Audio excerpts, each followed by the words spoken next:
मुसाफिर खिड़कियों से आती ठंडी हवा का मजा ले रहे थे। लखनऊ अभी करीब 15 किलोमीटर दूर था। तभी बोगी के अंदर एक इशारा हुआ।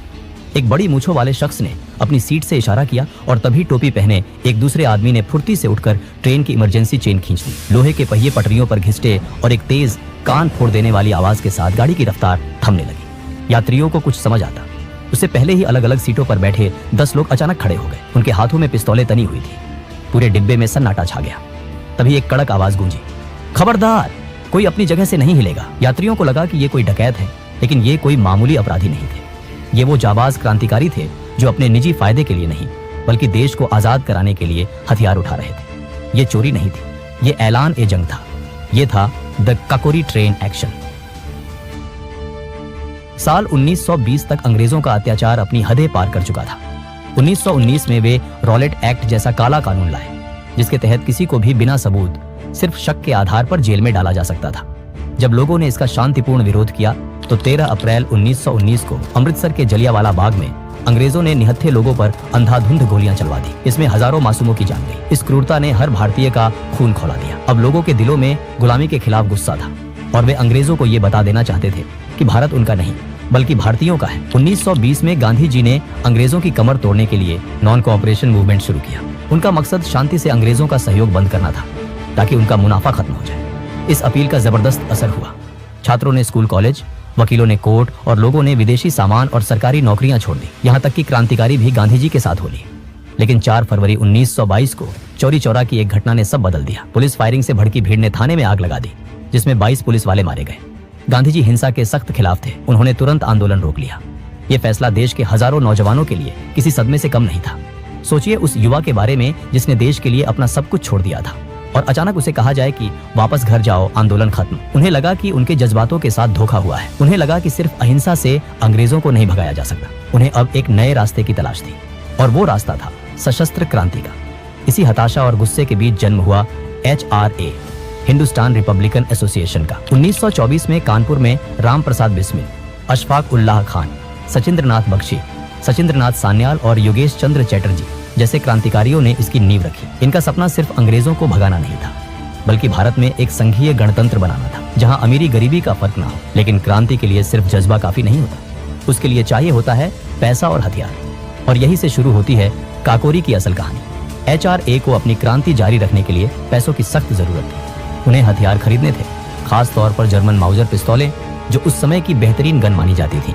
एक दिन शाहजहांपुर से लखनऊ जाते वक्त राम प्रसाद बिस्मिल ने देखा कि स्टेशन मास्टर ने गार्ड को पैसों का एक थैला दिया, जिसे एक लोहे के संदूक में रखा गया। ये अंग्रेजों द्वारा भारतीयों से वसूला गया टैक्स का पैसा था। बिस्मिल ने गौर किया कि उस भारी संदूक में ना तो कोई ताला था और ना ही जंजीर। ये देखकर उन्होंने तुरंत फैसला कर लिया कि अब पैसों के लिए अपने देशवासियों को नहीं बल्कि अंग्रेजों के इसी सरकारी खजाने को लूटा जाएगा। बिस्मिल ने ट्रेन के आने जाने का समय और बाकी जानकारी इकट्ठा कर अपनी रणनीति पक्की की। फिर शाहजहांपुर में HRA के भरोसेमंद साथियों की एक मीटिंग बुलाई। वहां उन्होंने प्लान बताया। हमें शाहजहांपुर से लखनऊ जाने वाली 8 डाउन ट्रेन को लूटना है। काकोरी के पास चेन खींचकर ट्रेन रोकेंगे और गार्ड के डिब्बे से सरकारी खजाना अपने कब्जे में लेंगे। इस मीटिंग में बैठे चंद्रशेखर आजाद ने जब पूछा कि अगर ट्रेन नहीं रुकी तो क्या होगा, तो बिस्मिल ने कहा कि हम अलग अलग डिब्बों में होंगे। अगर एक जगह से चेन काम ना करे तो दूसरी टीम चेन खींच देगी। अशफाक उल्लाह खान ने इस प्लान का समर्थन तो किया, लेकिन एक शर्त रखी कि हम खजाना जरूर लूटेंगे पर किसी भी बेकसूर हिंदुस्तानी की जान नहीं जानी चाहिए। बिस्मिल को अपने दोस्त की ये बात बहुत पसंद आई। इसके बाद उन्होंने इस मिशन के लिए कुल 10 जाबाजों की टीम तैयार की। इस टीम में थे राम प्रसाद बिस्मिल, अशफाक उल्लाह खान, चंद्रशेखर आजाद, राजेंद्र लाहिड़ी, सचिंद्र बख्शी, केशव चक्रवर्ती, मनमथ नाथ गुप्त, मुकुंदी लाल, मुरारी लाल खन्ना और बनवारी लाल। काकोरी एक्शन का असली प्लान 8 अगस्त 1925 के लिए बना था। क्रांतिकारी पूरी तैयारी के साथ स्टेशन पर पहुंचे भी थे, लेकिन उस दिन किस्मत ने साथ नहीं दिया। अंग्रेज सरकार की ट्रेनें वैसे तो हमेशा लेट होती थी, लेकिन उस दिन ट्रेन वक्त से पहले आ गई, इसलिए प्लान फेल हो गया। लेकिन उन्होंने हार नहीं मानी। उन्होंने तय किया कि अगले दिन यानी 9 अगस्त को ये काम हर हाल में पूरा होगा। अगले दिन 9 अगस्त 1925 को 10 जाबाज क्रांतिकारी अलग अलग स्टेशनों से ट्रेन में चढ़े। उनमें से 4 के पास बंदूकें थी जिन्हें उन्होंने अपने कपड़ों के अंदर छुपा रखा था। शाहजहांपुर स्टेशन पर जैसे ही 8 डाउन ट्रेन आई, सभी क्रांतिकारी अपनी तय जगहों पर बैठ गए। राजेंद्र लाहिड़ी, अशफाक और सचिंद्र बख्शी सेकंड क्लास में थे क्योंकि चेन खींचने की जिम्मेदारी लाहिड़ी की थी। ट्रेन चल पड़ी और सबने अपने चेहरे ढक लिए। जैसे ही ट्रेन काकोरी स्टेशन से आगे बढ़ी, राजेंद्र लाहिड़ी ने चेन खींच दी। तेज आवाज के साथ ट्रेन अंधेरे में रुक गई। क्रांतिकारियों ने तुरंत ड्राइवर को काबू में कर लिया। यात्रियों को घबराता देख बिस्मिल ने भरोसा दिलाया और कहा, डरिए मत, हम सिर्फ सरकारी खजाना लेने आए हैं, आपकी जान या सामान को हाथ भी नहीं लगाएंगे, आप लोग अपनी सीटों पर बैठे रहें। बिस्मिल, अशफाक और आजाद ने गार्ड को काबू में कर लिया, लेकिन वो ये देखकर हैरान होते हैं कि संदूक में तो ताला लगा है। संदूक बहुत भारी था, इसलिए उसे वहीं तोड़ना जरूरी था।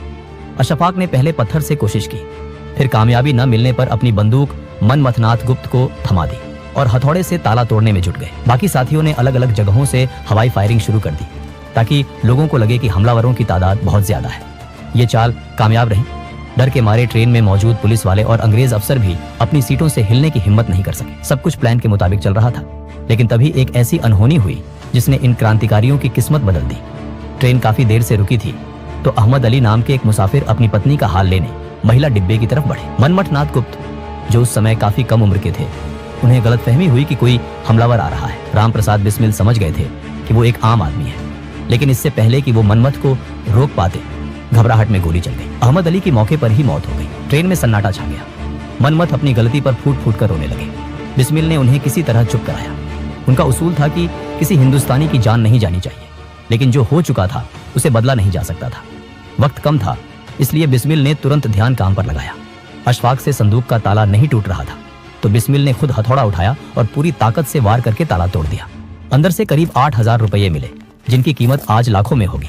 तभी सामने से पंजाब मेल ट्रेन आती दिखाई दी, लेकिन किस्मत से वो ट्रेन बिना रुके निकल गई। जल्दी जल्दी पैसे चादरों में बांधकर वो सब वहां से भागे। गोमती नदी के किनारे चलते हुए वो लखनऊ पहुंचे और रात एक पार्क में पेड़ों के नीचे गुजारी।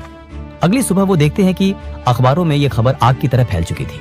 उन 10 साथियों ने आखिरी बार एक दूसरे को देखा और चुपचाप भीड़ में गायब हो गए। काकोरी की घटना की खबर जंगल में आग की तरह पूरे देश में फैल गई। लोगों को सबसे अच्छी बात ये लगी कि क्रांतिकारियों ने सरकारी खजाने के अलावा किसी आम मुसाफिर का एक पैसा भी नहीं छुआ था। ये अंग्रेजों के लिए सिर्फ धन की हानि नहीं थी, बल्कि उनकी सत्ता पर एक करारा तमाचा था। ब्रिटिश सरकार समझ गई थी कि अगर इन क्रांतिकारियों को तुरंत नहीं रोका गया तो बगावत की ये आग पूरे देश में फैल जाएगी। क्रांतिकारियों को लगा था कि उन्होंने पीछे कोई सबूत नहीं छोड़ा, लेकिन जल्दबाजी में एक चादर वहीं छूट गई। उस चादर पर धोबी का निशान लगा था। पुलिस उस निशान के जरिए शाहजहांपुर के धोबी तक पहुंची और वहां से पता चला कि वो चादर किसी और की नहीं, बल्कि रामप्रसाद बिस्मिल के घर की थी। सरकार ने तुरंत इनामों की घोषणा कर दी। बिस्मिल और उनके साथी अंडरग्राउंड हो गए, लेकिन पुलिस ने मुखबिरों का जाल बिछा दिया था। सितंबर 1925 से गिरफ्तारियों का सिलसिला शुरू हुआ। रामप्रसाद बिस्मिल 26 अक्टूबर को पकड़े गए। धीरे धीरे पूरा संगठन पुलिस की गिरफ्त में आ गया। सबसे दुखद बात यह रही कि इनमें से कई गिरफ्तारियां अपनों की गद्दारी की वजह से हुई। अशफाक उल्लाह खान, जिस बचपन के दोस्त के घर छिपे थे, उसी ने इनाम के लालच में पुलिस को खबर दे दी।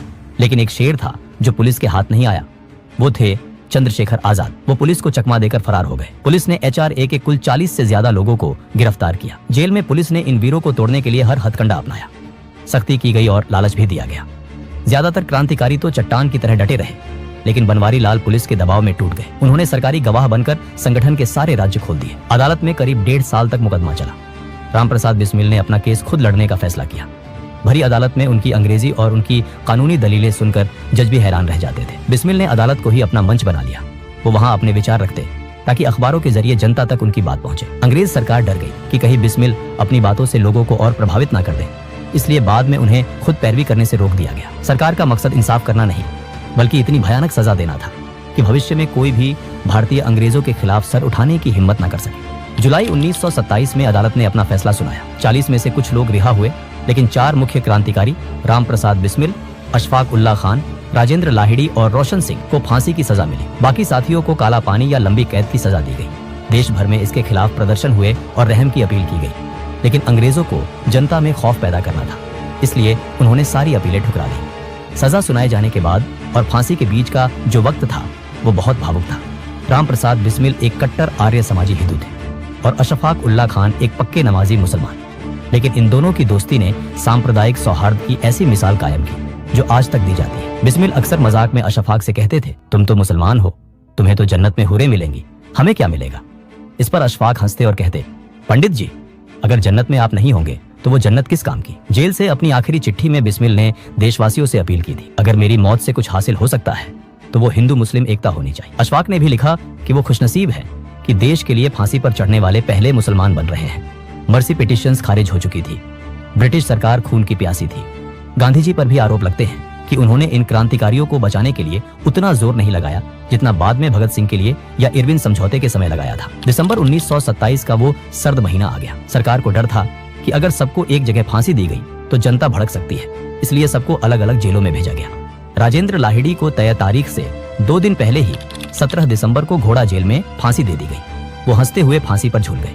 रामप्रसाद बिस्मिल को 19 दिसंबर गोरखपुर जेल में फांसी दिया गया। जब जल्लाद ने पूछा कोई आखिरी ख्वाहिश, तो वो बोले, मैं ब्रिटिश साम्राज्य का विनाश चाहता हूँ। फिर जोर से वंदे मातरम और जय हिंद का नारा लगाकर फंदे को चूम लिया। अशफाक उल्ला खान को 19 दिसंबर फैजाबाद जेल में फांसी दी गई। इन फांसियों ने आंदोलन को खत्म नहीं किया, बल्कि उसमें घी डाल दिया। HRA खत्म हुआ तो उसकी राख से HSRA, Hindustan socialist Republican association का जन्म हुआ। चंद्रशेखर आजाद ने भगत सिंह, सुखदेव और राजगुरु के साथ मिलकर मशाल थामी और इनकलाब का नारा बुलंद किया। सालों तक अंग्रेजों को चकमा देने के बाद 27 फरवरी 1931 को इलाहाबाद के अल्फ्रेड पार्क में पुलिस से घिर जाने पर आजाद ने अपनी पिस्तौल की आखिरी गोली खुद को मार ली। वो जीते जी कभी अंग्रेजों के हाथ नहीं आए और आजाद ही दुनिया से विदा हुए।